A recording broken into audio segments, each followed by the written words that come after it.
Welcome back, everybody, to another episode of This Is My Bourbon Podcast. I'm your host, Perry. With me, as always, is my co-host, Eric, the Whiskey Mutant Smith. Did you know my money don't jingle jingle? It folds. It's a I want to see you wiggle wiggle. For sure. It makes me want to dribble dribble. You know? You're going to go through the whole thing, aren't you? I don't. Not anymore? That's been a fun little trend. I've enjoyed some of those videos. I just love the whole concept of that, where they just took. He was like a guy that did documentaries, and like they were like, did you I don't know the background on it. So he was being interviewed. This guy's like a very early tips and bits. Yeah, he's a Documentarian? Is that how you say it? I have no idea. I don't know. I He think makes I might have made that. documentaries, and he made one. There was one about rap, and the girl goes, "Do you remember any of the artists or the songs you talked about?" And he just said, "Yeah," and he started saying that, and he just said it normal. You know, my money don't jingle jingle, it folds. Yeah. But somebody took it and auto-tuned it. Yeah. To make it to a song, and then they brought him into the studio and they re-recorded it, and he did a whole thing. Yeah, it sounds like a deposition. Like it sounds like somebody who has been arrested, and they're trying to get information. My money don't jingle jingle, it folds. I want to see it wiggle wiggle for sure. It makes me dribble dribble. You know, right in my feet or something like that. Red wine. red wine. Well, if you're here for the first time, welcome. This is a heck of an introduction for you. If you're listening to the show and you haven't done so yet, please leave us a 5-star rating and review in your podcast app of choice. We normally read the reviews out from those that are on the Apple Podcast app. We've got a new one this week. Yeah.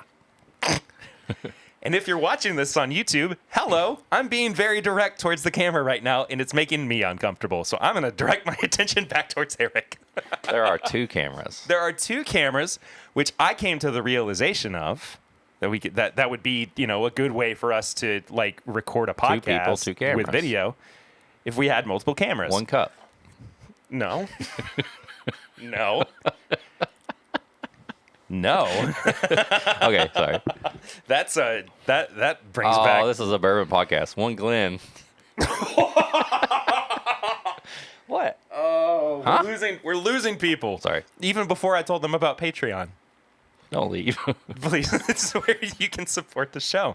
It's patreon.com/mybourbonpodcast for as little as $1 a month. For as little as $5 a month, you get bonus content. I think that's it, though. Live show. Live show's next week. Live show is next week. The live show is next week. We're still figuring things out as we speak. But the thing, but this is a particular thing that we had to do like closer to the time. Right. I mean, like we're trying to figure out the food for the actual show. You like crab rangoon? I love crab rangoon. I do too. I think I'm definitely circling that one. Do enough people like it though? I don't know. It's our show. Yeah, you're right. So, if you want to come to the live show, it is next weekend, Memorial Day weekend, the 28th, that Saturday. You can get tickets for it in the description below. We are completely sold out of the all-in package, which I'm super excited about. And the last person to buy a ticket was Jeff Wack, the Wack Zach Attack Morris? himself. Yes. Himself. Zach Morris. Yeah. Wack Morris. I got there eventually. Huh? Kill John Lennon. Butters, John Lennon instead. Anyway. But yeah, so we've still got plenty of tickets left for the actual show. It's the two of us, Jason from the Mash and Drum, Chad from My Daily Bourbon, and running around with their antics and wireless microphones. It's David and Kira from whiskeychannel.com. Our group chat's like, hey, turds, your wireless mics are here. And I go, what the hell? Well, so I didn't know about this. Yeah, we're. I don't want to ruin too much of that surprise. I'll tell you maybe off air. Maybe I just want to be surprised, honestly. No, I'll tell you. I have no problem telling you. I just don't want the surprise to be ruined I for don't want everybody anybody else to be ruined. I'm not the guy that wants anything spoiled. I don't even watch trailers. If you would have made a trailer for our own live show, I wouldn't have watched it. Even if I was in it. That thought is really, really funny to me. I don't even know what the movie's about. I don't know. I was in it. I was in it. I don't want to be spoiled. I smoked so much that I didn't even know what was happening. I don't remember. I'm Robin Williams. Oh. Anyway. But yeah, the link for all that's in the description. You can still buy hotel rooms to come and hang with us. Shirts are available for it too. bourbonshop.threadless.com. Let me know if you're going to be coming in early and you would like to ship your shirt to Kentucky as opposed to your home address, because we live in Lexington. It's true. And if you're here early, you're going to miss it. It's true. So I think that's it for the preamble. My wife is texting me. Ooh. Well, it's election day. Oh. Unless you find politics No. sexy. That's a good way to just Kill the mood. block it. Exactly. I hope you voted, though. I hope you voted. Lucy, you got to stop texting me.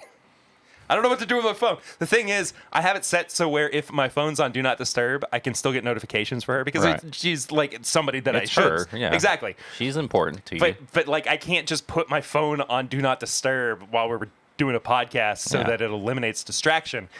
I still get distracted because she's still texting me and I still get the notifications and everything. Anyway.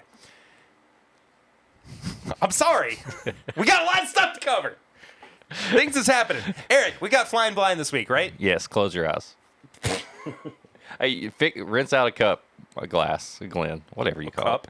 it. I've said lids. I've said cups. He said clicker. said clicker. I've not used any good terms. You know, now that we're also recording the video, I just realized I can't look at my computer to look away Yeah, from you. no. I've got to look at my garden tools. This is something that neither one of us have had. Oh. It's a new product. I don't know if it's limited. It may go away. Huh. Are you showing the camera as well? Not yet. Will you? I will. It's a screw top, so I got to. That adds a level of mystery to anybody who's listening to the audio version. I mean, I've seen this a couple of times, and I was like, we have to try this. Okay. And I want to do just a quick review of it. Okay. You just want to do like the full nose palette finish and price? Just a quick one. We Okay. don't have to that's take too fine. much That's time. fine. That's fine. The color on it is crazy. Also, if you want to watch the video version, head to youtube.com/This Is My Bourbon Podcast. And that's where you can watch us be Here you go. ridiculous idiots. Whoa. No. What? Is this a cocktail? Maybe. It's a cocktail. It is a cocktail of some sort. Who's to say? Is this like a bottled Manhattan? Kinda. Is it or is it not? It's cold, so it has to be a cocktail. Yeah, I got it out of the fridge. This isn't the On the Rocks Manhattan, is it? No, I don't know. I would have to look at the brand. I just saw it and just. Okay, sorry. It doesn't have a screw top, so it... It does have a screw top. No. I'm saying Anyway, doesn't matter.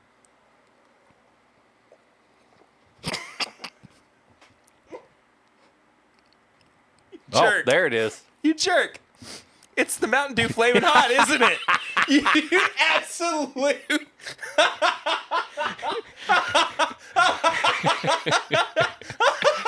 Flying blind, baby.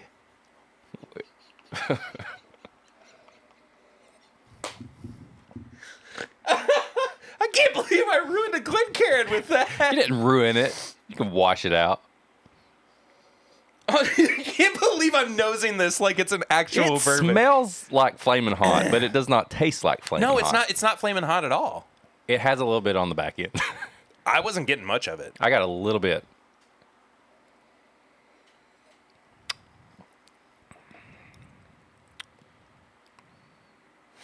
I can't believe you did that.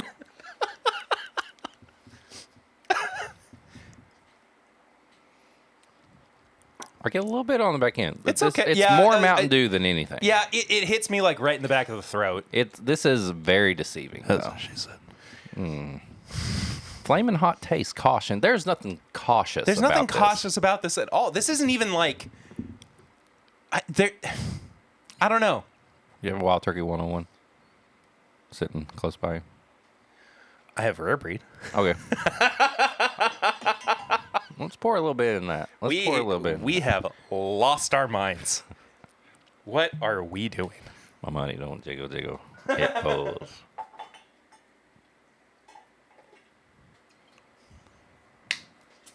All right, did the fold. I want to see you wiggle wiggle. Oh man. What if this is amazing? What if this is it? I don't know. What if this is it? This is it? Like, this is the thing that makes us in the podcast because there's nowhere to go from up. Nowhere. We can't go up from here. Stick out your tongue. Yeah, I wouldn't. No, I think it's changed colors. It looks Yours is kind of milky. Is it? I don't hate this. I can't believe we're drinking this out of Glencairns. No, don't make that face at me like it changes our world. It's good.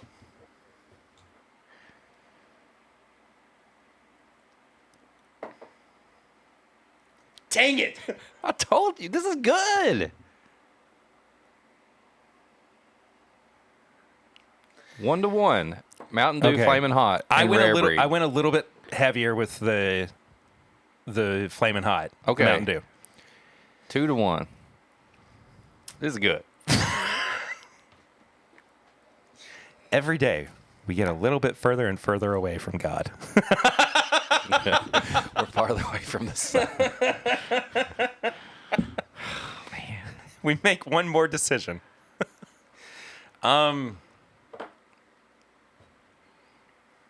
Yeah, we might have to end the podcast now. That's at least it's not code red. I'm fine. Man, the heat comes out. It comes out more with the whiskey in it. Yeah. I like it. It's I think you broke me. It's like a fourth or fifth time you've said that on the podcast Yeah, since I started. that's true. You broke me. I'm sorry. Anyway.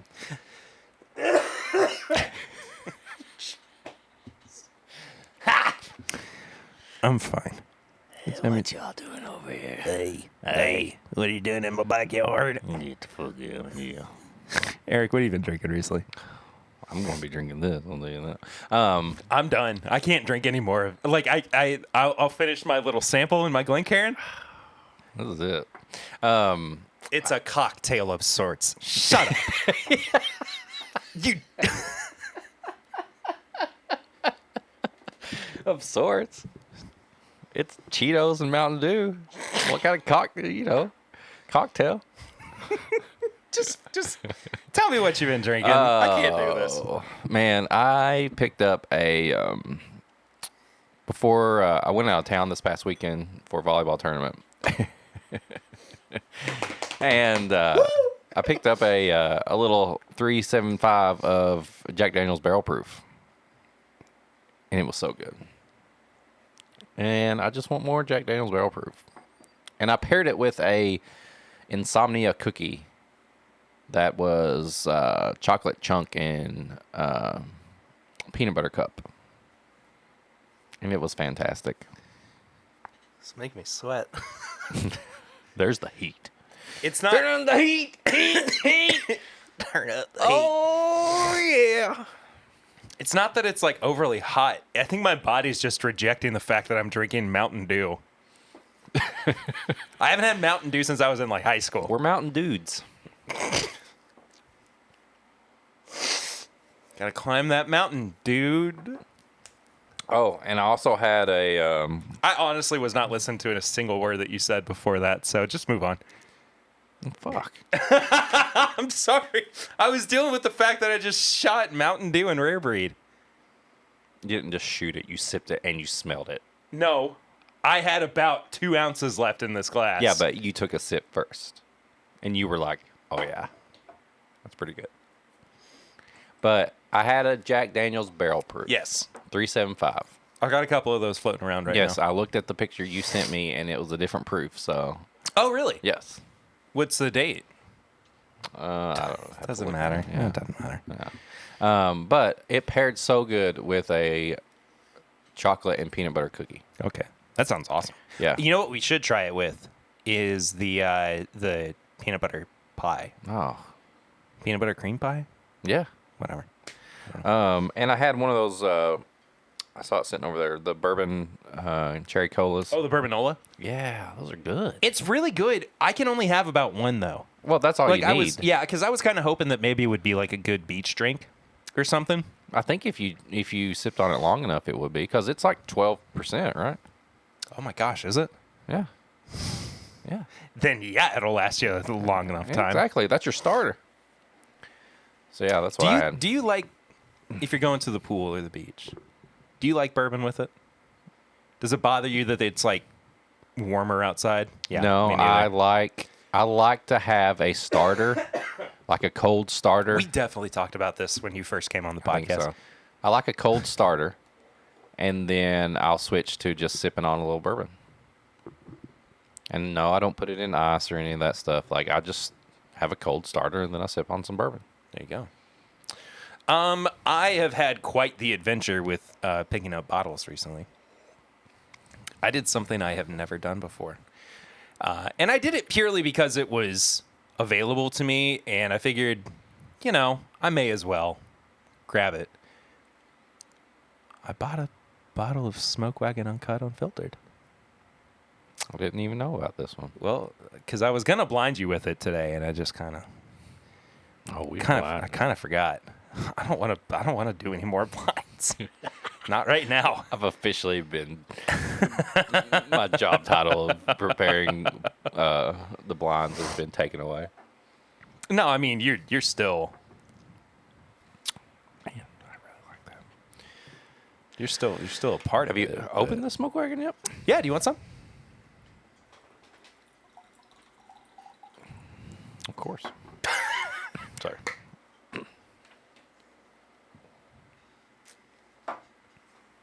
Was that in town? Yeah. Total Wine. It was sitting on the shelf. There was the small batch and something. It's got that yellow label on it. I think it's a clear bottle. It might be the baby uncut unfiltered or whatever it's called. Uncut unfiltered junior, whatever.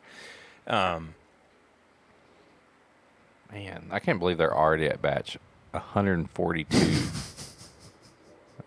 And then there's a 6. Or is that a B? That's a B. 142B. I have like a batch 30. Jeez. Yeah. He's doing a lot of work then, That's crazy. if that's the case.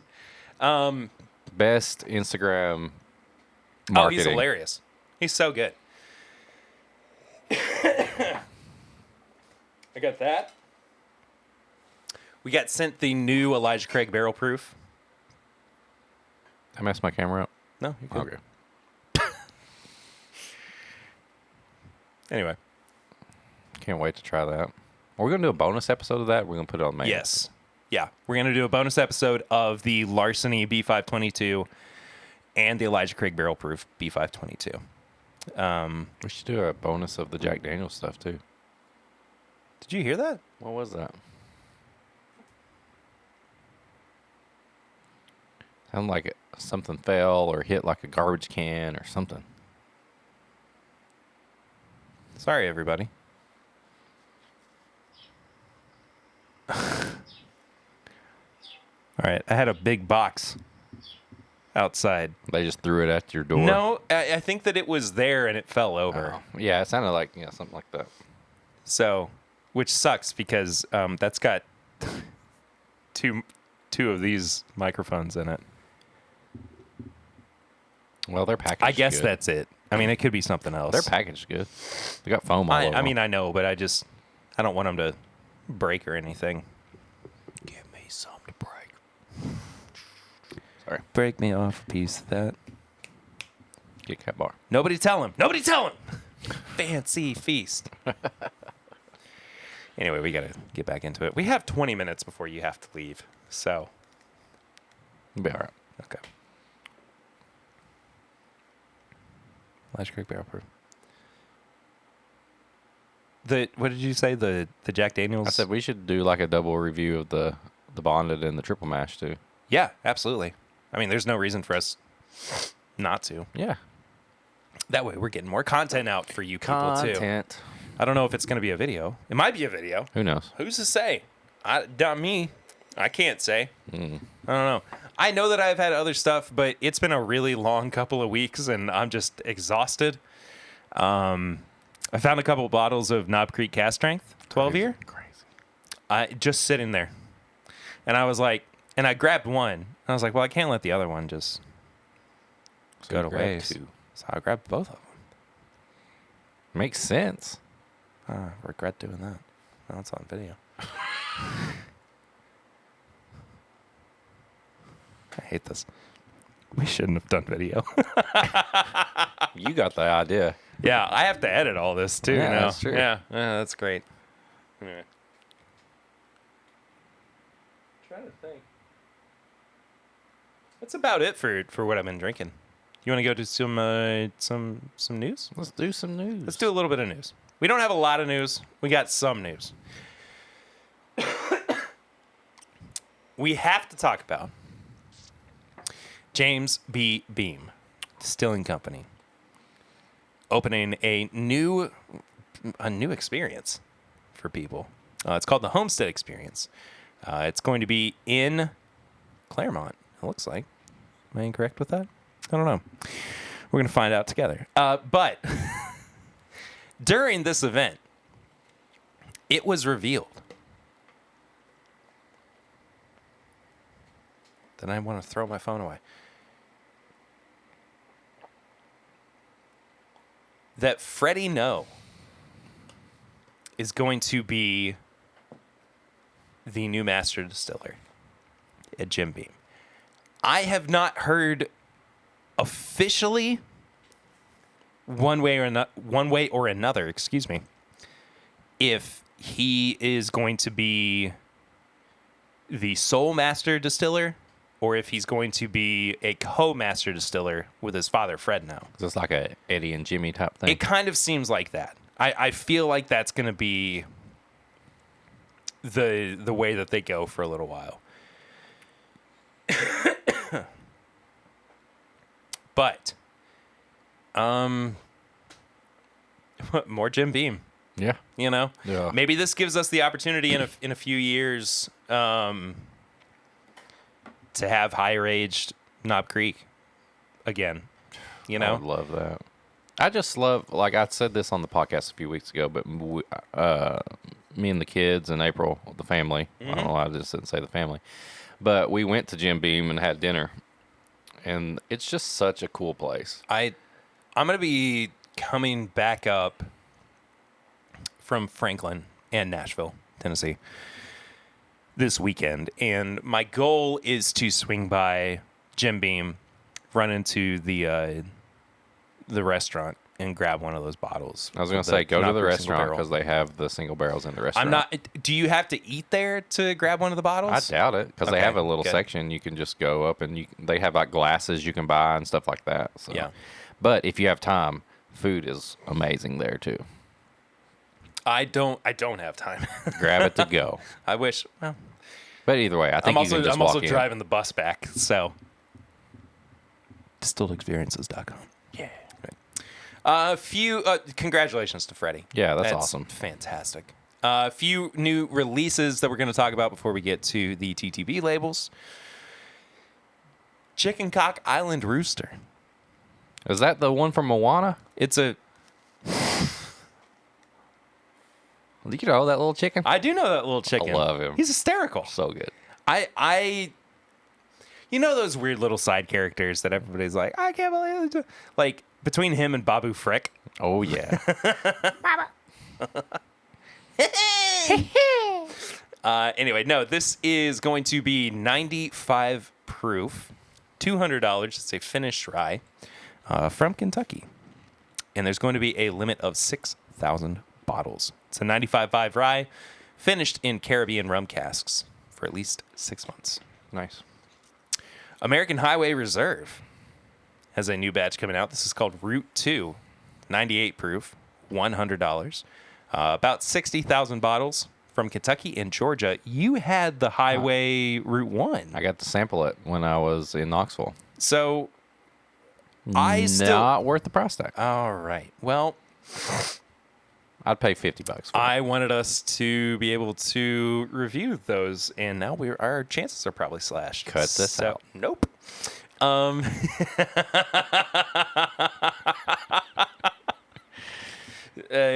want to do it again? Sure. You got to try batch 1. I did. Right? Or Route 1 or whatever. Yeah. I got a Total Wine sample. Yeah. You thought it was pretty okay. Yeah. Right? I'd like to try batch 2. Yeah. It's 27% 4-year-old Kentucky bourbon. 7% 12-year-old Kentucky bourbon. 66% 8-year-old Georgia bourbon. Georgia. Different mash bills. Aged on the road, right? It's got Heaven Hill bourbon in it. The 12-year-old? Really? 78 corn, 10 rye, 12 malted barley. That's their bourbon mash bill. Yeah, I'd like to try that. I'm okay with that. I wonder if that's the same as batch 1. I have no idea. Find out. This looks like a new whiskey to me. Could be different. But Brush Creek Railroad Rye Boxcar 1? Is it aged on a railroad? Let's find out. Straight rye from Indiana. 104 proof. $130. Oh, my gosh. For a non-age stated MGP rye? 3,000 bottles, California, Colorado, Florida, Illinois, Indiana, Kentucky, New York, Texas, and Wyoming. Last year, 80 barrels of Indiana-made rye whiskey were transported, here we go, from the distillery in Lawrenceburg to Chicago, where they were loaded onto a 60-foot Union Pacific boxcar. The barrels traveled more than 1,200 miles to Brush Creek Distillery in Wyoming. The journey was made in the blah, blah, blah, blah, blah. 12 of the barrels, varying in age between 4 and 7 years old, and 2 mash bills were selected for this inaugural. I have never been able to say inaugural right on the first try. First. Just say first. First. For this inaugural release of Railroad Rye, referred to as Boxcar 1, Brush Creek intends to offer this expression annually, with subsequent bottlings having a different mash bill proof and historic focus. Okay. Whatever.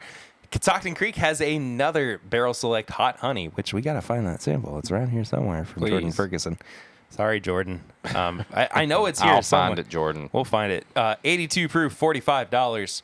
Available, well, at 350 bottles. It doesn't say where. But regardless. A couple of TTB labels. Shall we? Yeah. Yeah. You don't sound too excited. I don't want to be around anymore. I'm excited. I get excited about new releases, unlike somebody else. Okay. Yellowstone has filed for a toasted barrel bourbon. 100 proof, finished in toasted casks. It's a single barrel as well. Dang. I am all about that. Speaking of finished bourbons, the Woodford Reserve Honey Barrel finish. Do you want to take a guess of the proof? 90. 90.4. Yeah. Yeah. Mm-hmm. A blend of Woodford Reserve bourbon whiskey finished in honey barrels and straight Woodford Reserve bourbon whiskey. I think this might be the first product from Woodford that I've been excited about in a long while. I wonder where they got the honey barrels from. Does it say? Uh-oh. No. Somewhere local around here, you think? I would hope so. I hope so. I would hope that it would be local. But that does it for the TTB labels. I'm glad to see Woodford doing something a little different. Something different. Yeah, I agree. Eric. What's up? Hey. How you doing? I'm fine. We're out in the middle of nowhere in Nicholasville, Kentucky. I know. I've never sat at this table before. You say that like I have.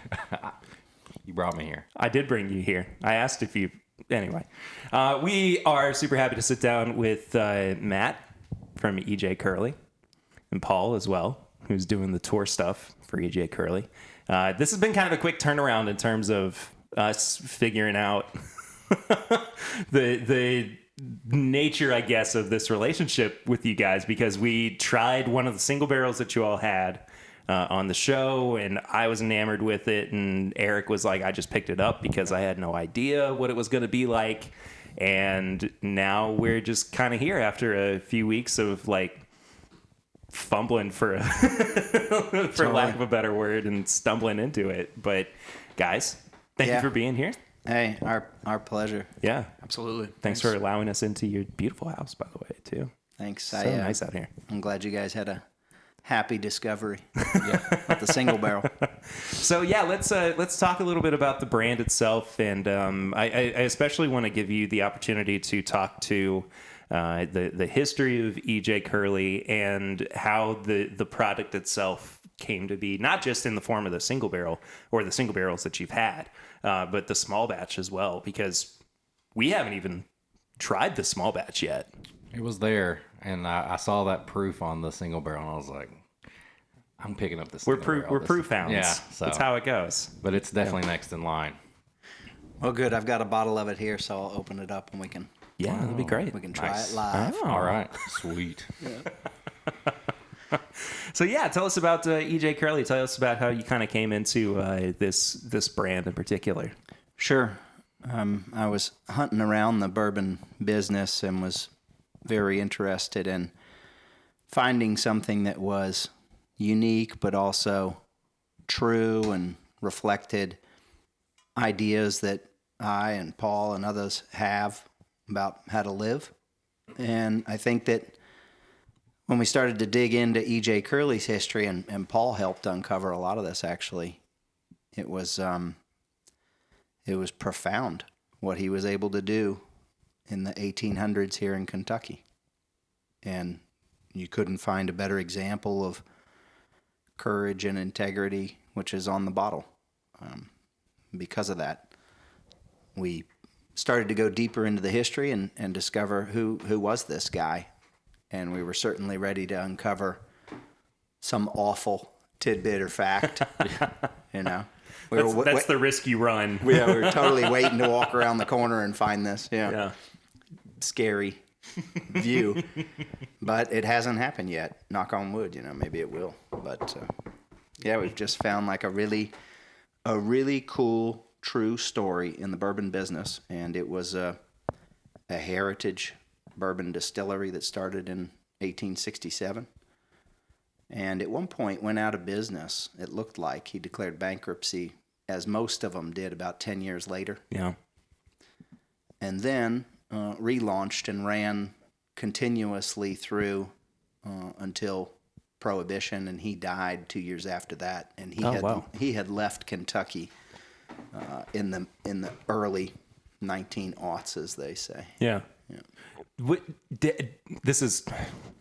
think this is the question that we always kind of have on our minds anytime that like a pre-Prohibition distillery gets brought up. But does any of that product still exist in any form, like what he distilled? Yeah, there are some bottles out there that he distilled. They continued to have his name on. Wow. Distilled by EJ Curley. So by his company. Yep. Yeah. And then a lot of that you do find that's out there was bottled during Prohibition and distributed by the American Medicinal Spirits Company. Sure. So this was one of the stashes of bourbon that had been created that kept being distributed throughout Prohibition. Yeah, for sure.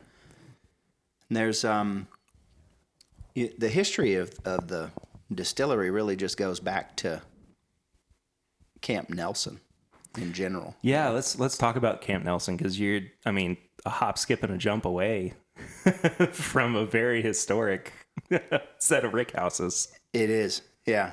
Those rick houses represent something interesting that I just discovered recently, which is because they're in existence, they're full of wild turkey, and they're not affiliated with EJ Curley any longer, and haven't been for a long time. But because they're in existence and have a DSP, I think it's DSP 67 is what's on the gate. I think that's right, yeah.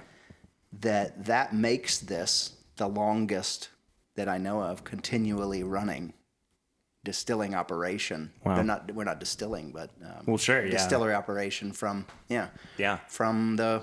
just after the Civil War, because it's connected by history. Legally, we don't own them. They're not ours, and so there's a wrinkle in there. But it's curious that it exists, it's connected, and they're still storing, there's probably 160,000 barrels up there, just up the hill from us right now. Have you gotten the chance just to go and like kind of look at those grounds and everything and just kind of touch on that? Because I just want to like go and see and just be like, explore over there. I'm just like, what's in this rick house? I mean, I turn into a kid when like anytime I go to like a distillery or any grounds and there's rick houses, like I turn into a kid. I'm like, I want to start sneaking into this place and like doing stuff. I have not, for the record, but that's what it is. Those like, you see them and you turn into like, you're just curious. You just want to know what's in there. So it was awesome driving up here and just driving past them. I loved it. There's something to be said too about the curiosity of what can you do when you're building a brand like that as well. And I mean, just the excitement with, despite the fact that there might be something that you're kind of using as like the backbone behind what you're building, you're still, taking on that energy and that excitement and in a lot of ways that risk in creating something new for a market that is as vast as the bourbon market right now. It is. It's definitely a crowded space, the crowded shelves, and there's no shortage of celebrity attachment or any sort of, I don't think they're all gimmicks, but a lot of gimmickry to try to move product. Yeah. Try to create something that will catch someone's eye. And I feel like Curley is different in the sense that we just really stepped into something, found something that someone had left in the dustbin of history. Yeah. And it went beyond. After he left the bourbon business, he started something in New York that commoditized bourbon on Wall Street from the early 1900s. And there were bonds on barrels. I mean, you could invest in bourbon, and people didn't do that for a long time until recently. So he was really ahead of his time. And we should go back, though, a little bit to Camp Nelson. Paul can please talk about how important that history is. Paul's been dying to say something. Yeah, y'all saw Glory, right? No, please tell us about the first part of Lincoln where Camp Nelson's mentioned. And, I mean, I grew up in Central Kentucky, and I had never heard about Camp Nelson. It wasn't in our history books. No one ever really talked about it. Yeah. And they say, Kentucky became a Confederate state after the war. So like there's this whole, missing. We have a lot of missing history around here as it relates to the Civil War in particular. It's almost like we learned Kentucky was neutral, and so that was about the end of it. But so here at Camp Nelson, it's one of the largest recruiting sites for black troops during the Civil War. wow. Yeah, I think the second largest in the country. But who was, out of curiosity, behind whom? Like, if it was the second in the country, who was the first? Well, New Orleans. Actually, really? I think it might have been in Illinois or somewhere. I need to. Sure. Yeah. I need to find out for sure. I think it's somewhere up a little bit further north. Okay. Regardless, it's fascinating. But here it is, Kentucky. One of the largest in the nation. And so the people who worked here, including these guys, Dwight Aiken from Connecticut, Theron Hall, who was quartermaster at the camp, and of course EJ Curley, who worked on supply lines as well. All these guys working on bringing in grains sourcing water. Yeah. And these guys are staunch supporters of abolition, and they're working here at the camp. So right around I think it was 1864, a lot of the black soldiers, their families had come with them because they had they were trying to escape slavery. Right. But it was policy within the union to if you don't work for the union, you can't stay. And so on a really cold day in 1864, they pushed all these people out of the camp. All these women and children, and many of them, like I think 114 people died from exposure, and in different from being pushed out. And this guy Hall, Theron Hall, was outraged. He wrote letters to newspapers in New York. He was lobbying politicians in Washington because it didn't make any sense. You want to win this war or not? You can't. You can't destroy the thing you're fighting the for. recruits and the morale, and also the moral obligation that you have to these people. So it didn't make any sense. And basically through his actions, it changed Union policy. And so now, if you were a black soldier, your family was taken care of. And so here at Camp Nelson, along with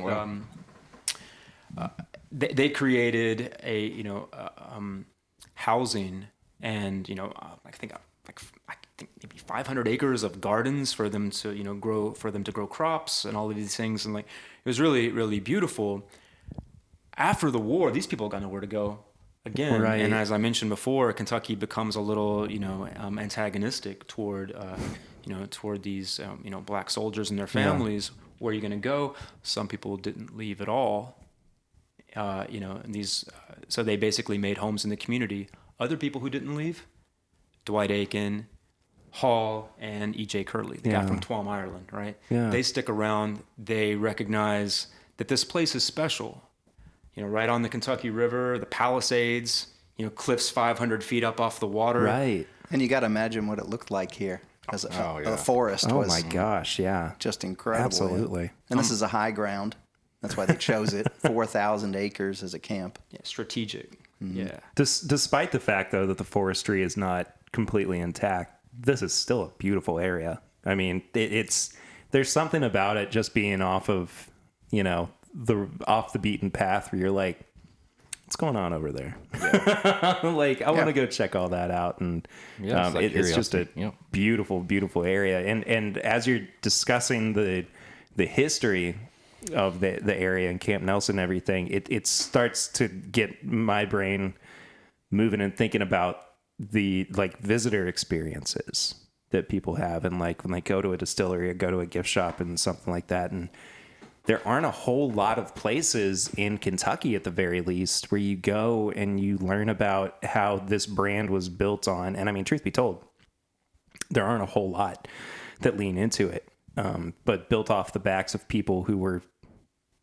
alive and fighting for the Union during the Civil War, and using that as part of their story, as part of their history. And I just find that to be so interesting, and something that would easily be a great selling point too for a visitor center, and even it becomes the way that people treat Civil War forts, or the Lincoln Homestead or whatever, and it's just all tied into it's not just the bourbon and it's not just the Civil War history, it's everything all together. That's right. But, you should show them the picture, if you have it, of the workforce. Yeah. An integrated workforce at the distillery. Really? So it's like America's potential. Yeah. And promise is actually alive at this place for this moment in time. Now, I'm not saying it stays this way wow. But look at this picture. Oh my gosh. That's amazing. They're the barrels. I'm sorry. I'm just kind of in awe with the amount of people that are working there back then, but also, the diversity. That's incredible. Do you mind if I take a picture of it and share it later? It's okay. I can share it with you. I've got it digital. Yeah, sure. That'd be great. That is fascinating to me.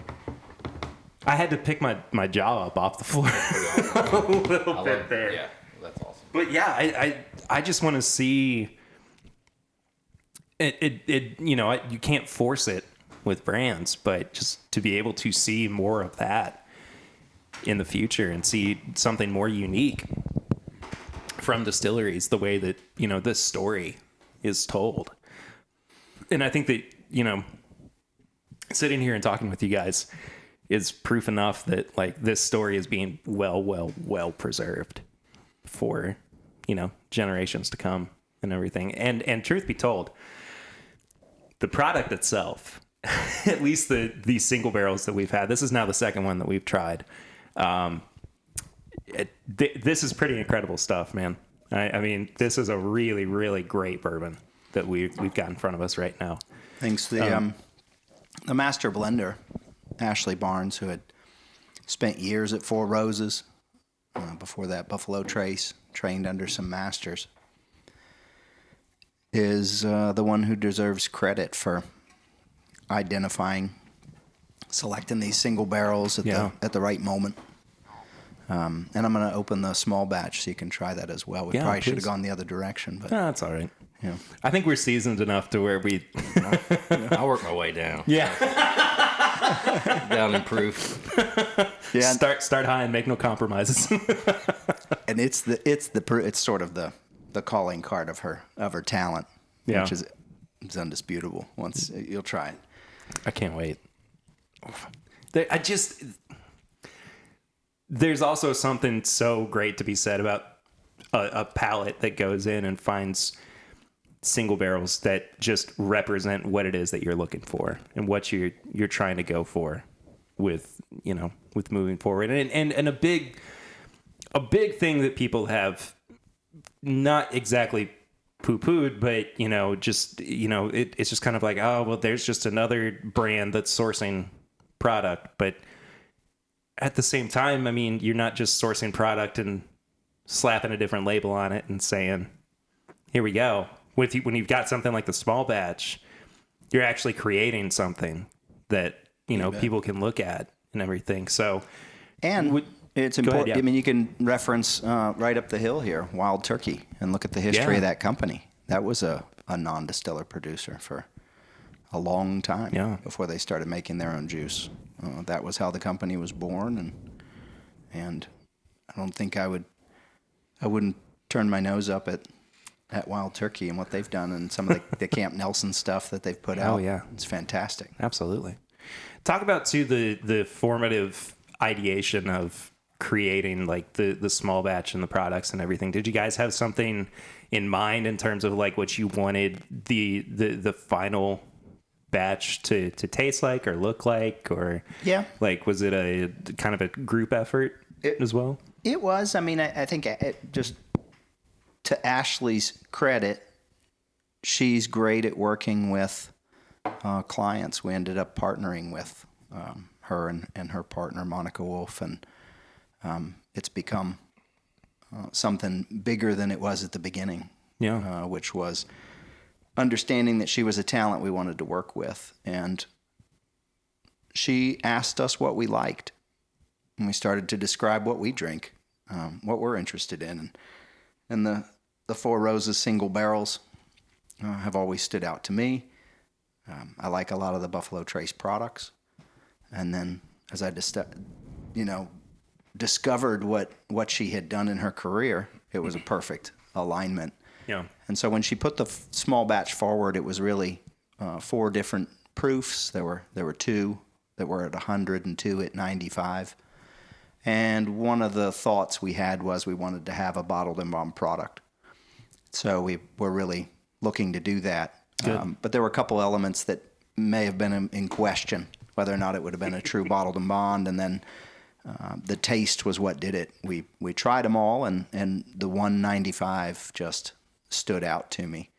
And I said, this is far and away my favorite from these. But what was incredible was how out of the same small batch, she was able to produce 4 different tasting bourbons. You would never have guessed. That's incredible. Yeah, that they were the same thing. But she also admitted that it was her. She was favorable to that 95 as well, and we just quickly made the call and said, well, let's go.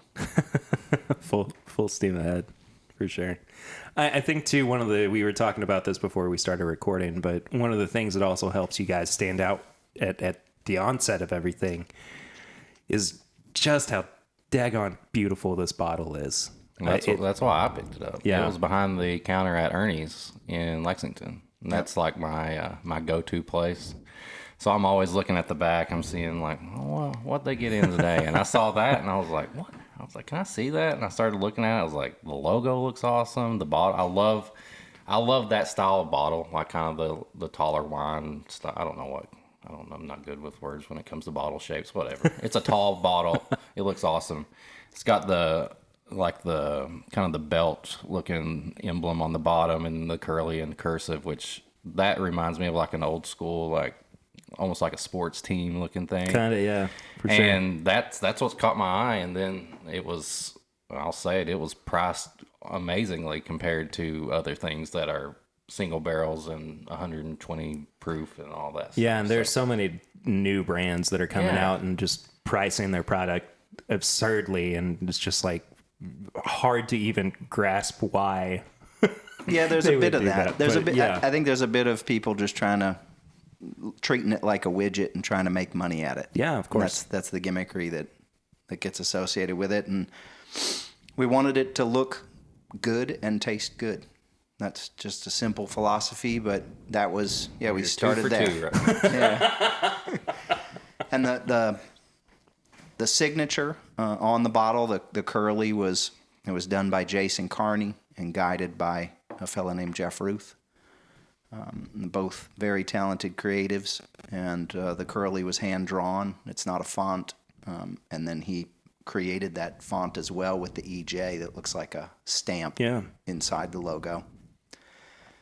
And so it was modeled after the original Curley signature, which was on all the bottles up through the 30s.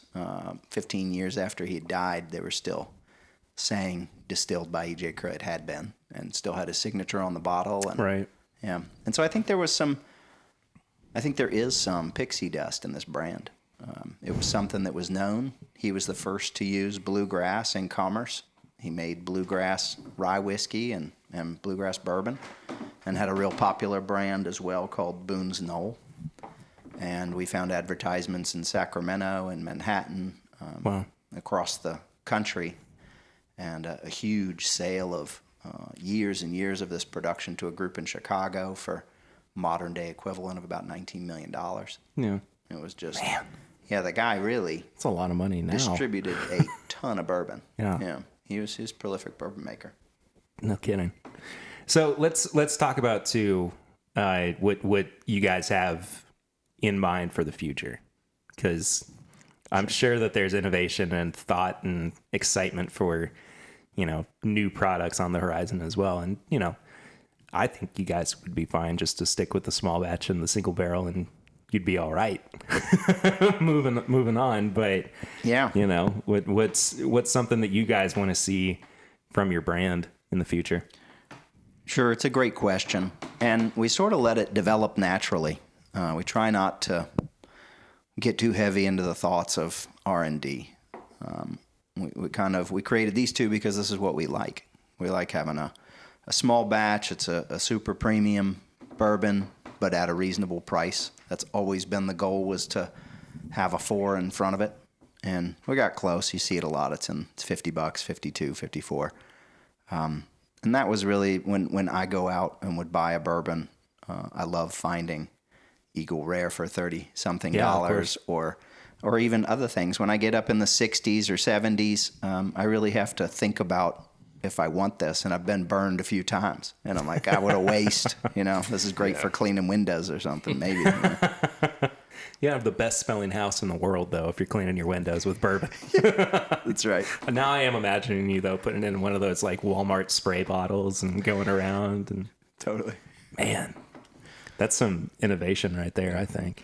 Was there, so you wanted to put the story out, but was there some moment, or you were drinking on something and you were like, I want to put a product out there. Like I could do this better. I could price this better. Or you were just like, I love bourbon, and I want to put another good bourbon out there. Was there something that, one of those moments, or kind of a gradual thing, or how did that go? No, I mean, my moment actually is interesting because I live, I've got a farm over in Germany on the southern border of Switzerland and Germany. Yeah, and so this is my 7th year over there, and then the last couple of years I've been coming here. But what lit the fire was this purity law they have for beer over there. The Reinheitsgebot means you can only make, it's been around since 1516. And water, hops, and barley are beer. Beyond that, it's not beer, or it's not Reinheitsgebot beer. And then when I started looking into bourbon, selfishly more as an investment, just like, can I buy barrels and hold them for a number of years? And I had worked financing animated films mainly out in LA for a long time. And so I had an understanding on how to look at financial modeling and build a business out of something. I've always been entrepreneurial, and so we got to ask. I love I love cartoons and animated films. Like, can you say any of the ones that you worked with? Yeah, sure. Helped put the financing together for Igor in 2008. It's an Really? animated film. Yeah. And a couple more, and then the last one was called Rock Dog, came out in 2017. I don't think I know Rock Dog. That's a great, check it out. Lionsgate was the distributor on it. Cool. Yeah, Sorry, I interrupted your thing. I started no thinking worries. of anime and animation, and I'm like, I love that stuff. We both heard that, and we kind of lit up and realized that. But that was the moment, though. It was when I was looking at bourbon, I discovered the bottled in bond act, and as I started looking through history, and this has happened a lot on this project, where I learned something, but then some months later, it occurs to me how that relates to what we're doing, and that was that it was the first Consumer Protection Act in America before food, years before food, was bourbon. And you just can't I was looking to do something in America again, work with Americans, and I couldn't have found something that suited me better than the bourbon space. Yeah. So how'd you get Paul into this too? yeah, exactly. How did he fool you into being a part of his scheme? Well, we met in college. We both went to Hamden Sydney College in Virginia. But most recently, I run a business called Teach Outside, and we work mostly to co-design outdoor classroom spaces. Oh, that's so cool. And I walked out here with Matt invited me out to see this project he's working on, and I fell in love with the place first, right? Because it's ridiculous, beautiful, biodiverse, gorgeous, and then of course the story. When I got into the story, and that's my thing, it's connecting people and ecology, and and just like the place, the whole place together. So I was like, how can I help you? And how can I be a part of it? Yeah. Become a part of this history, really. And that's one of the things I like about this is EJ Curley and Company. Yeah. So I want to be a part of the company, like absolutely. One of the troops. I apologize when you said that you were developing outdoor classroom spaces. I giggled a little bit, but the reason was because I thought of, growing up, and we're always like asking our teachers, can we go have class outside? Like I never wanted to be inside. With the outdoor learning spaces, like that completely eliminates that that question that kids would go and ask their teachers about. And I love that though. That's so interesting that you're building specifically places for kids to learn. I mean, not just about the world around them, but how they fit into it as well too. That just sounds awesome. I love that. I do too. Matt's coming back around with some fresh glasses for the small batch. He knows now what as he's well. doing. yeah, we don't want to confuse the palate.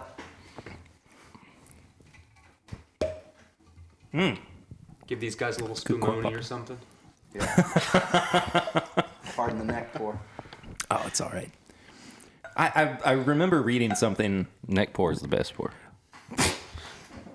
What? That I don't know. There's something about that sounds sexual.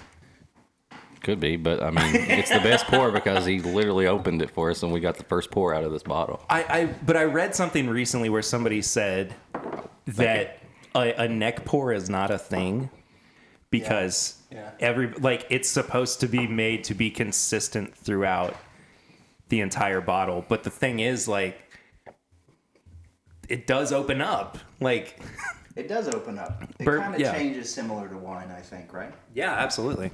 Because I've had a glass, especially a single barrel, later on down at the bottom, and they tend to be, or maybe it's because you're savoring the last bit of it, but they tend to be fantastic, right? The logo looks so good on the Glencairns too. Yeah. Man, everything about your all's branding is just spectacular. Yeah, those guys, they really killed it in terms of design. And it harkens back. Curley had come from Tuam, Ireland. That's where he was born. His family came over during the famine, the potato famine, and landed in Massachusetts. And then he had volunteered for the Massachusetts Cavalry, and that's how he ended up at Camp Nelson. So it's a lot of kismet in this brand. Those guys coming together, being abolitionists, getting stationed at the largest Union stronghold south of the Ohio. A guy named Fee. Was it John Fee? Reverend, John Fee. From Berea. He was the guys who started. Oh, wow. Right. Okay. Berea College. Oh, gotcha. And he was here pushing early on, and it was just he was a couple years ahead of, and he pretty much got run out on a rail out of Kentucky, and I think he fled to Ohio and then came back as emancipation was about to happen. Wow. This small batch is dangerous. I was just thinking that. It is so infinitely drinkable. I mean, I think you and I had the same reaction that as soon as I smelled it, I was like, I could just like, I mean, it would be bad. It would be bad. It would not last long, and I would feel very bad the next morning, but I would feel really good that night while it was going down. Yeah. I imagine that when I'm probably going to cut this out, but I imagine that when we're putting the rest of the episode together, we'll probably do a full review of the small batch as well. Yeah, because I like just enjoying this because this is just, I don't know. I always get like snack cake notes. Like that's my thing. Yeah. And this is like a Little Debbie, like a raisin cream pie. Like it's like there's a little bit of raisin, but then there's just this vanilla filling and this like cake that's like just pops up in my head right there. So that's my initial thoughts on this, and I could just crush it. Yeah. And speaking of the, how a bourbon can evolve, that small batch really does. Yeah. You'll really get different things throughout when you go through a bottle of it. But that's what we were looking for. We were looking for something that, going back into the history of this and the integrated workforce, employing the first freemen in Kentucky immediately following the war, Curley's willingness to stand in the face of a place that was really looking back toward the Confederacy more so than stepping forward. And that took years to right itself. Well, I think it's a good message to be sent to by the bourbon industry, and one that we've certainly talked about recently, and I think it's an ongoing conversation too about inclusivity within bourbon. And despite the fact that, we are a very accepting, I would say generally a very accepting group of people, there is still a lot of work to be done. And I mean, that's not just with bourbon, that's across the board with, just human relations. But it's just hearing the history of this man in a time where truly his views were not the most popular in this area. Yeah, he was a boat rocker. He held a a Presbyterian revival in the malt room of the distillery at one point in the late 1800s. I think that should be a special release. The boat rocker. Yeah. Boat rocker. I love that. It's like a quarterly release. Yeah, or it's just like one single barrel. You picked it and you're like, this is the boat rocker right here. Like, so I like that. You could even send it up and down the Kentucky for a month just to The showboat. The showboat. Yeah, Paul, talk about the showboat. Man. Ooh, is there something that we kind of touched on here? Oh, there's a showboat. It's not me. We're finding out about all the secrets. You got a mascot already planned for the the distillery. So it's Curley, but it's also just this community that sticks around generation after generation. All of them working in the bourbon business, And one of the things that was going on, the distillery becomes this venue for music, which is coming out of the area. There's a lot of just really amazing. The music scene coming out of the Camp Nelson area is just phenomenal. And there's also once a year this showboat that comes down and sort of parks itself on the Kentucky River, and the whole community, black and white, come down through the Palisades. The Palisades actually become seats. People are watching this, and there's live entertainment, musicians. And I'm imagining vaudeville. I don't know how much of this is imagination and how much of it is real. But I was telling Matt here, like, bring back the showboat. I really would like to see that, especially if it were, a once. Is that your visitor center? You've got just a houseboat. Yeah, it's just on a boat. On a boat. On a boat. That's not been done yet. We'll see. Yeah, the tasting room. I also do really like the idea of a guerrilla style visitor center, but it's at the very back of Camp Nelson, but you're not telling Wild Turkey about it. And you just got a little shack built up or a tent or something. I don't know why that struck me as funny. Anyway, sorry, I interrupted you. No, not at all. Yeah, we are. I think that's what we're shooting for, is to have to get the property open to the public as quickly as we can. Yeah. And it takes a long time for the wheels of government to turn, just to get the approval to have a distillery here in Jessamine County. We're the first since Curley, basically. Yeah. It became the Kentucky River Distillery following that, but once it closed down in the 60s, there was nothing in this county, and it was dry up until about a year ago. Yeah. And so when we went to get the approval for the distillery, we discovered there was no ordinance. So we had to start there. And, there you go. And we just got it in February, the approval to be able to do this.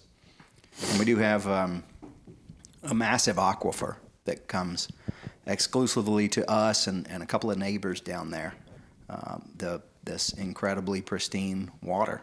And they described that in some of the ads that we found in Sacramento in the late 1800s or 1870s about how the water was of a peculiar nature, came out of a cliffside spring high above the Kentucky River, and I was like, what kind of bullshit marketing is this from the late 1800s? What are we doing here? But we'd been around the property for a number of months, and a fellow that lives down there said, have you seen the cistern on the side of the mountain? Oh, man. On Boone's Knoll. And I said, no. And Paul and another friend, we went up there and hiked around. We were probably up there 30 minutes or so. And I was like, well, I guess forget it. We're not going to find it. This thing's buried and gone. And then kind of looked at the hillside, and I was like, wait a minute. It's an anomaly here. What is this? And it's literally this awesome, beautiful limestone domed cistern that they built in the 1800s to capture the water there, and that's what they were talking about. That's where the spring came out, at the top of Boone's Knoll.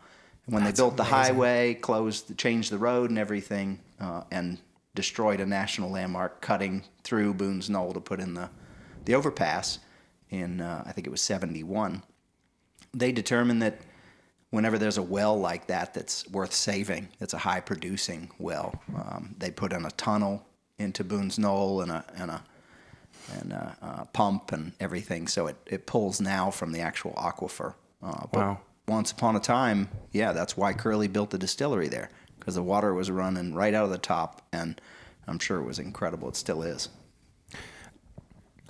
Limestone water, right? It's beautiful. There's Yeah. something to it. Yeah, Something in that absolutely. water. I'll tell you. Are you guys looking towards potentially distilling your own product as well in the future? Yeah, definitely. Yeah. We'd like to build production, but just to be environmentally sound, we're looking at that location more as a park-like atmosphere for tours, tastings, to appreciate the flora and fauna and of this area. And then we'll look up the hill here, off the river, to build production, pretty good production capacity to support the brand. And it's already begun. You know, we were looking at launching this in a couple of states to begin. And once we evaluated it and talked with wholesalers in other states, they advised us, you know, friendly. They were like, you guys should really go out in Kentucky. This is a heritage Kentucky bourbon distillery. And if you own home first, you know, you're going to do much better coming up to New York or Chicago or any of these other places because people already have heard about it. They're trying to get it and be asking about it. And that's what we want in a selfish way. And so we were looking for, hey, how do we create a product that's worthy of that justifies it and doesn't tie, you know, some famous name to it. If someone gets associated with it, that'd be great. But we don't want that to be the thing that leads the brand. You know, the brand is led by look good, taste good. So. Well, I think I speak for the both of us when I say we're really excited to see where you guys are going in the future. And I think it's just... I just gave a thumbs up on a audio podcast, so. Dude, the number of times that I've done that over the past 4 years, I too. always though, do it's ridiculous. But Great stuff. Yeah, we're just so happy to be a part of, you know, getting to see you guys grow, and especially with product as fantastic as this. And it's going to be a lot of fun seeing Curley blow up. Oh, I'm going to be pairing a lot of snack cakes with both of this, small batch and single barrel. Get a moon pie in there. It's no doubt. That single barrel that you poured right there? Oh, yeah. And people can find you all on Instagram where? Yeah, EJ Curley Co. Oh, that reminds me. I was in Disney, and I posted a picture in Germany of me drinking a beer. And we had just become Instagram friends. And he's like, I'm in Germany. And I was like, what? And then I was like, oh, the real Germany. Okay. Yeah, you're in Disney Germany. Yeah, so that just reminded me of that whenever you said that. Regardless, Matt, Paul, thank you guys so much. Our pleasure. Yeah. Is this in anywhere else other than Kentucky right now? Ooh, good question. I forgot about that. Yeah, stores. Yeah, as far as states, like No, just Kentucky Just right now. Kentucky. It's Okay. exclusive to Kentucky, and we'll keep it like that for a minute. Okay. But it's available, you know, right up outside of Cincinnati, and now we're moving out west as well with it. But just started here in the usual places.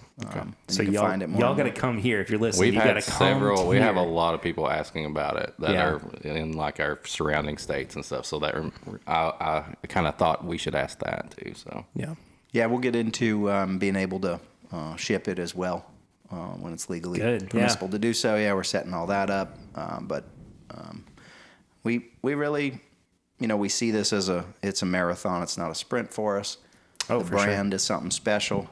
And, you know, when you look at reviving something that was real and can be real again, and it's pertinent. Like right now, this is a conversation we should be having, and this is a brand that can display the best of intentions of someone who was an immigrant, came over and led the way by example, quietly led the way, obviously, because no one snatched this up. It laid there for 50 years of sleep. And if you look at when it ended in 1919, a lot longer than that, 100 years of sleep. I think it's best that Heaven Hill didn't buy up this particular brand and that you guys actually put your stamp on it. So with that being said, I think we're going to have a couple more chats and drinking. yeah, we're gonna talk about the boat rocker coming out. Yeah, sometime. for sure. Guys, thank you again. Yep, thanks. Thank you. Eric, we got to review this EJ Curley small batch. We just talked about it. We did. This is the exact bottle that they gave us. They were is. generous enough to just send us home with this. Can't use that glass that I had. Why? Mountain Dew in. It's not Mountain Dew. It's Mountain Dew Flamin' Hot. It's Mountain Dew. You want any more of this? Mountain Dew. If You they had think a- I'm sexy? If they had a zero version of this, I may buy a lot more. You mean like a sugar free? Yeah. There's no way I could just keep pounding all those. Like, no way. So tell us about this EJ Curley Small Batch. Well, I mean, like the stats on the bottle. Oh. So, this is the small batch. We've talked about the single barrel before. We did And there we are- did a flying blind on that one. Yeah, and there are a lot of single barrels out there. Yeah, we've got like several different numbers now. Like, Yeah. we're checking the back to see the different ones. This one that's sitting right next to me is 27. Yeah. And you just found, what, 30? 35 or 30 30? something? Yeah. 30, yeah. I'm so impressed with their single barrels. But their small batch is Yes. actually a product crafted for them. Yeah. Distilled and bottled in Kentucky. It's 47.5%. It's the small batch. And from what we can tell, it's a pretty small batch. Yeah. We also don't know where this is from. We don't, and they're very. That's part of their thing. They want to. Yeah. They want you to enjoy what's in the bottle instead of worrying about where it's from, and I can respect that. Yeah, for sure. And then who was it that helped blend this and who helps pick the single barrels? And she used to work. It's in the interview that we did. Ashley, is that her name? Just hold on.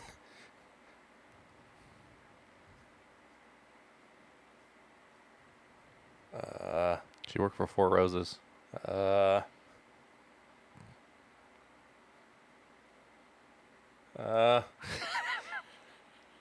Crap.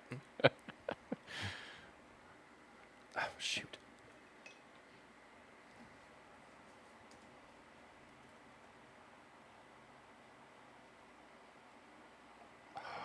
Ashley Barnes. Yes, that's it. There we go. Sorry, we recorded that interview. Like 2 weeks ago. It's been a little while. It was so nice though. It was cool. I mean, it's just solid.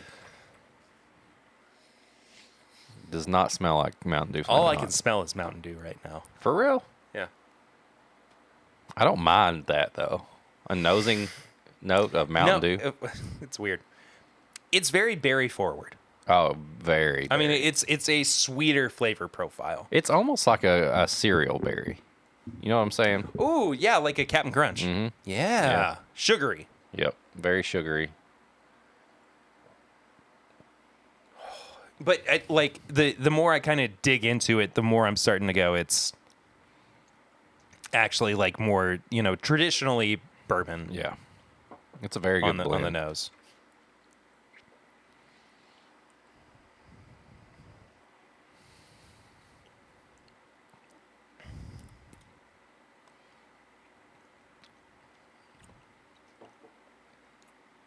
It's seriously like I'm getting like Captain Crunch, like mixed with like the berries and the normal like the corn cereal, but then you got the berries on it too. It's kind of all blended in together. I could crush this bottle. Yeah, that's the thing is that this small batch is so approachable. Mm-hmm. And it's such an easy drinker. And I still feel like it could hold up incredibly well in cocktails. Yeah. I think that if we're thinking about, man, the way that it would complement an old fashioned. I mean, this is like built to be flexible. And it's a gorgeous bottle. Yeah, I love the label. Despite the fact that it is essentially the E.H. Taylor bottle. I mean, they are not dissimilar. Kentucky Owl. Kentucky Owl too, yeah. I think that if you take that blank canvas and you find a way to work with it, they did a spectacular job. I could use a little bit more of the finish, just ever so slightly. Yeah, I think that's the proof. Yeah. On it. Oh no, I totally agree. But even if you're, blending older product into it, you're still going to get more of a finish, if you have it even at a lower proof. There's a little bit of raisin on the end too. It's like A little bit, kind of raisin, like a raisin bready. vanilla, Yeah. like a cake. Yeah, but very berry up front. Captain Crunch cereal, and then some raisin at the end. It is so dangerous. Oh yeah, It's just one of the easiest drinkers in the world. I love this. I really do. I think it's great. It's as far as new small batch products go, I think this is one of the best ones It is. that we've had over the past few years. yep. The only thing that is kind of to its detriment is that it's Kentucky only right now. So you do have to come to Kentucky to find it. Eventually, they will be able to ship. I think they said that in the interview. I thought they were working on that. Yeah. But the good news is, I mean, it's here. We know where it is. We know the guys. We can, Good price too. yeah. I mean, this is $30, $35. 30 to 40, depending on where you're at. I believe. So, I mean, it's just good. Yeah. I think it kind of falls under that same category that the new Green River does for me, where it's just a really, really solid daily drinker. It is. Nothing like overly flashy or fancy. It just knows what it's about. It's trying to show that they are worth their weight and they should be respected. So with all that in mind, nose, palate, finish, and price is our review system. Each category is out of 5. And then we total it up for a score out of 20. And if you want to go and do some extra math, multiply that by 5. Yeah. Because that's going to be the score out of 100. This I was looking at the screenshot I took at Kroger. It was $44. So 40 to 50. But I feel like we've seen it for like 35. Yeah, I think so. Let's go for 35. Okay. So nose. 3.5. It smells like I'm on board with that. cereal berries. Yeah, I'm on board with that. It's unique. It's really, really different. It doesn't like I want to, and because Ashley was working with Jim Rutledge at Four Roses, part of me goes, I want it to be colored a little bit as a Four Roses product. But Yeah. the thing is, we don't know where this is from. True. So it's impossible to really be like, because I mean, there have been times where we've been like, oh, it reminds me of Turkey, it reminds me of Heaven Hill, it reminds me of Four Roses. But I mean, out of the 3 of those, it's been confirmed that it's not Heaven Hill. Yeah. So I don't know. Yeah, 3.5 Yeah. for sure. Palate, I'm actually gonna go the same, 3.5. Yeah, I think So it's there's one. I think it's a solid sipper. I mean, I think the single barrel kind of steps it up a little bit, but as far as a small batch product, 3.5 for me as well, because it's just above a 3 to me is right in the middle, Yeah. and 3.5 puts it up a little bit more. Finish is the only thing, like I said before, that I'm wanting a little bit more on. I'm actually gonna give it a 2. I gave it 2.5. Yeah, it's just we drink higher proof. Yeah. And I think that's just kind of where we're at mentally with everything. But still, I mean, it's not bad overall. No. It's just, that particular aspect of it, I would like more of. Yes, they did give us this bottle for free. No, they did not tell us, so we had to give them a good review. They were just nice enough to say, hey, take this with you. We will, yeah. And I mean, I think we have always been this way with bottles that have been provided to us for review or reflection or whatever. We will always be honest about it. I mean, I honestly don't know of one time where we've been talking it up despite the fact that, we don't like it. Yeah.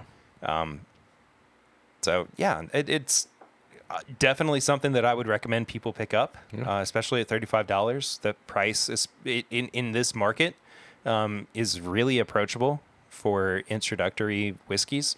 I'm going to give the price of 4 only because there are a couple other products that I would probably pick up beforehand.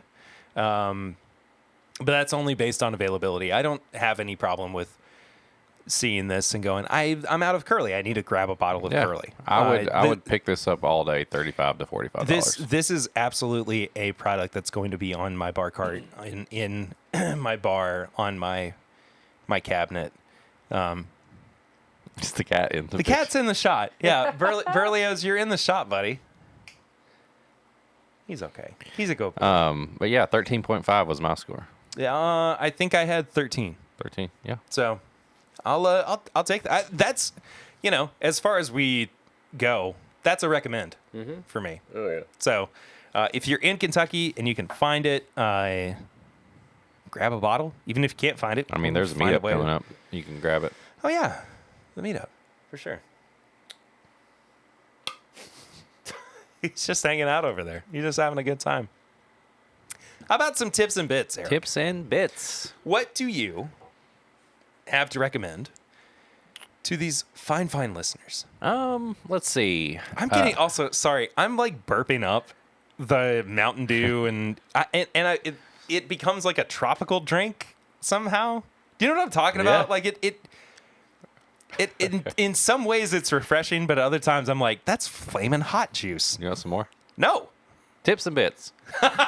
Flaming hot Mountain Dew.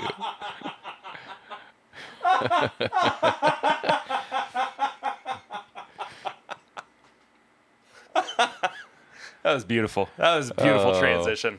No, Master of segues here. I've been getting ready for the Kenobi premiere, so I've been rewatching some Clone Wars and Rebels.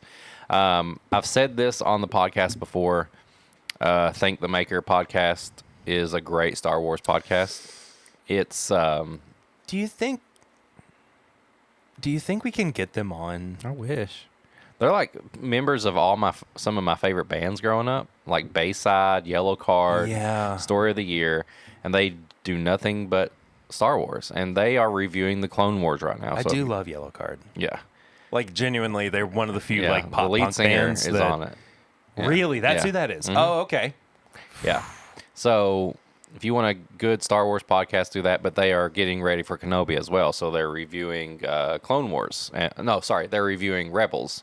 And they go through each Rebel season. So if you haven't seen it, they say which episodes you can skip, which ones to go ahead and watch, and all that. Nice. So it's really good. Thank the Maker podcast. And then I watched also Star Wars, the gallery for Book of Boba Fett. Yeah. Just watching them use that volume studio where they have like the LEDs everywhere, and like it's just amazing. It's amazing to see the stuff they put together for that show. The Rancor they built his head and his shoulders as like a actual prop. And then they would CGI the body. That's awesome. Yeah. Good. And they would put the volume, they would put the background on the volume, and Boba Fett was on that section of it. I think that in modern times, where Star Wars has been the most successful is when you feel like everything that is on the screen actually exists. Yeah. And it's not to say that a good majority of the CGI hasn't worked. But when it really works, you stop feeling like you're watching a 3D created image. And they had Mark Hamill on set for that. Which I thought he said he wasn't on set for that. They show it, and they filmed him doing the scene. And they did the other guy, and then they would blend them together, and that guy would learn how Mark Hamill would do it, and he would act based on that. I can't get over the fact that we are in an era where we can have more Luke Skywalker. Yeah. And you see Mark Hamill, how invested he is in that character, and it's just amazing to see. It's his life. Yeah. I mean, that was... And he's like talking to Baby Yoda and stuff. Then it cut to like the actor, stunt actor doing it. I was watching the behind the scenes video that Vanity Fair put up for their Star Wars issue, and Dave Filoni was on set, and he was carrying around Grogu. Yeah. And Grogu's moving around and everything, like he's so actually real. There's something so fascinating, and like that is another thing as well. if they had animated Grogu, Baby Yoda, it wouldn't have had the same effect. No. But it's the fact that it looks like something that you can actually go and... There's like 2 or 3 people controlling him. Yeah. Yeah, that's crazy. The video, I think I might have talked about this on the podcast before, but the video of Grogu like dancing along to who is it's the director of an episode or something. Robert Rodriguez. Is it Robert Rodriguez? Yeah, he's playing the guitar. Yeah. And Grogu's just sitting there and like bobbing his head back and forth, and at one point he goes it's just good, man. Yeah, it's good stuff. it's great. Like I enjoy the heck out of that. But yeah, I'm so amped up for Kenobi. Still haven't watched the trailer. I'll be honest with you, I don't know what's going to happen in the show. Like, I know that, of course, he's probably going to come face to face with Darth Vader and that, but I don't know. This is one of the few things that I feel like, having watched the trailer for, You still don't really know. yeah, I don't really fully know what's going to happen. Not saying that you need to go and watch it or No, I'm anything, not. but for me, at the very least, the trailer has gotten me more excited. The trailers, excuse me, because as we predicted, we did get a new Kenobi trailer on May the 4th. I saw that. Yeah, I didn't see it. I saw that it was released. there are like 2 shots in it, 2 or 3 shots that just made me go, just get excited, just ready for it, man. I'm, you know what? The only unfortunate thing about this meetup is that those episodes, the first 2 episodes, are going to be out the Friday that I have to get up super early that morning and watch them. I got to watch them with Lucy. So I'm not going to be able to. It's going to be like the end of the weekend, beginning of the week after, that I'm going to be able to watch it. Maybe I'll wait for you then. I will. That's the second person in my life that said that. I'll do it. Well, I've been watching a lot of Teletubbies. That's what I've. And wrap up the show. That's this. Just what I like. I don't really have anything else that I've been watching. I got back into. There's a YouTuber. His name's Jordan Fringe. He does a lot of. I mean, really not a lot of, like, mostly 90s and early 2000s cartoons from like Nickelodeon, and I sent you a video from him. I need to watch that Doug video. He's really, really good. He's really fascinating. His insight in everything is just very clear. I mean, he doesn't go a long way to be overly critical, or it's just all very like fact of the matter, like this is the way that things were. But then he also is like, this is how, there's a personal side to it as well, where he's like, this is how I felt about the things that were going on at the time and everything, and how it still resonates with me and everything. He's really, really good. He just does very interesting YouTube videos. Yeah. Otherwise, man, I don't got much. Kid stuff, baby. I'm watching so much Teletubbies. I want to stop. I don't want to watch any more Teletubbies. But it's mostly my fault. Anyway, that does it for this week's episode. Guys, thank you so much for listening and watching the podcast, if that's what you're doing right now. Eric. Hi. Hey, buddy. Hi. Tell people about the things. All the things about the podcast. Main thing, eventbrite.com. This is my bourbon podcast. Yes. Live show tickets, $25. You get a sample of the pick we did. You get a free cocktail. We're going to have a little bit of food, and you get to hang out and watch us do a live show. So Eventbrite, check that out. If you want to become a patron of the show, My Bourbon Pod on Patreon, for as little as $1 a month. My Bourbon Podcast. Is it My Bourbon Podcast? Yeah. It is My Bourbon Podcast. I should probably change it to My Bourbon Pod. I feel like because I always get it mixed up with all the socials. Well, it's not just that. It's consistency Yeah. for everybody else. Anyway, you know the Patreon. We say it all the time. For as little as $1 a month, you can help the show. And at $5, you get all the uncut stuff, all the extra bonus episodes. If you want to join the Facebook group, it's This Is My Bourbon Podcast Facebook group. If you want to send an email to us, if you want to send us a sample, ask us to do a review, ask us to do a pairing, This Is My Bourbon Shop at gmail.com.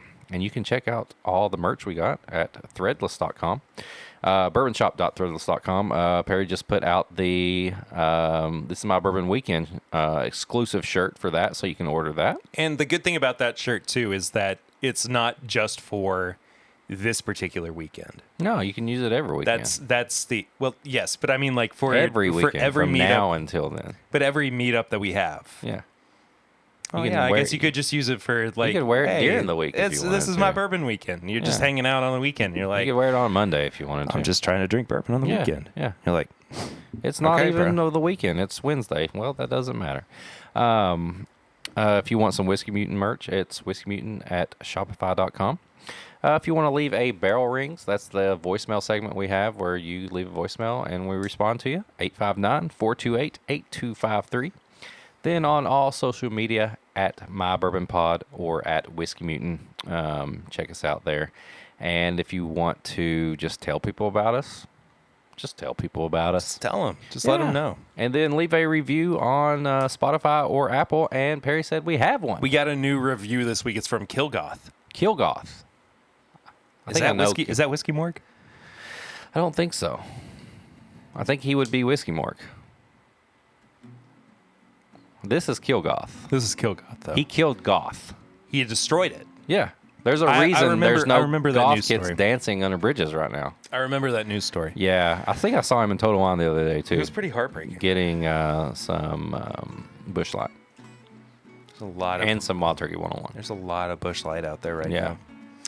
now. Well, Kilgoth says, I was a longtime listener before I decided to rate. I don't think I've ever actually rated a podcast before. I really like these guys, and they have a way of making you feel included in their big bourbon nerd family. Oh, sorry, this was also called Fun Bourbon Nerds. That was the title for this Okay. review. Fun bourbon nerds. It's not just whiskey talk either. You get to hear about new shows / movies, snacks, and even stuff to do with the family. Plus, if you're starting your venture into the whiskey world, you can trust their judgment and tasting notes on different offerings to lead you to tasty bottles and away from wastes of money. That's pretty much this whole episode that we just did. That's exactly what we just did. So that's like the encapsulation of everything that we do. Kilgoth, At keep the doing your Small thing. Podcast. And also keep listening to the show. Keep telling your friends about it. We'll be back next week. I don't know what next week is going to be right now or what it's going to look like. But next week is also the live show and the meetup. And we've got so much stuff. Shit to do. We got so much stuff to do. Regardless, thank you guys so much for listening as always and watching now too. We'll see you next week. Until then, I'm Perry. I'm Eric. And this is my Bourbon Podcast.